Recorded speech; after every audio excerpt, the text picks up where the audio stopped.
Well, I hope everyone had a nice weekend far, far away from the news and the internet because this week marks the first full week where a former president is under indictment for campaign finance laws. And while many of you may have been resting, relaxing, reading, enjoying your weekend, supporters of Trump have been on the streets tirelessly protesting the arrest of their leader. Well, maybe not so tirelessly. Take a look. We're all upset over what Bragg did. I mean, he's taken our legal system and politicized it. And that shouldn't be done, Republicans, Democrats, or anybody. This is not going to change us a bit with us.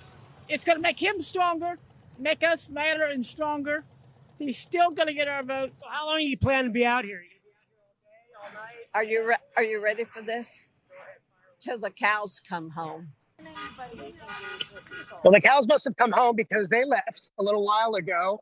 So while the cows came home on this one, the rest of the world is waiting with bated breath for the latest updates in this unprecedented case. One of those updates is that Donald Trump has officially left Florida for New York to face his criminal charges. Trump will make an appearance in a Manhattan courtroom Tuesday after leaving Mar-a-Lago yesterday afternoon. And now that he is turning himself in and the charges are very, very real, there's also a real chance of his supporters going from this sort of wishy-washy protest to something more intense. But according to CNN, there is no indication that protests will become dangerous. The chairman of the Senate Homeland Security Committee, Gary Peters, said he has not seen any indication that protests in Washington, D.C. or New York over former President Donald Trump's indictment will become violent. He said, quote, "I think you always are going to be vigilant, so folks will be vigilant. Security and local law enforcement are certainly monitoring it." One person they may want to monitor is former House Representative Madison Cawthorn. Remember him? So he has a lot of anger about the indictment, but is also clearly reveling in his post-political life. Check this out. Just saw the news that a far-left Manhattan grand jury has indicted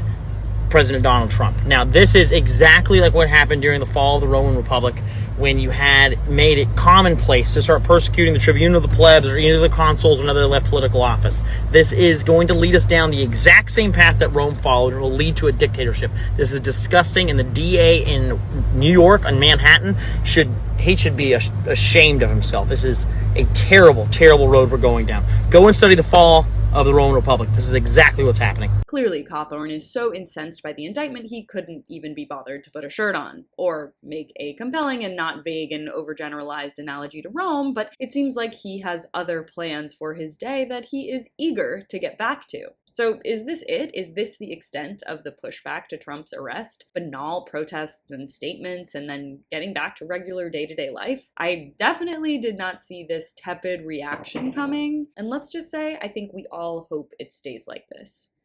If you want to see more of my coverage on the breakdown, stay right here. You can watch my latest video on Kari Lake blowing up her entire grift by clicking on the link in the description box below. Thanks so much for watching. You can follow me on all platforms at CaroJohnson917.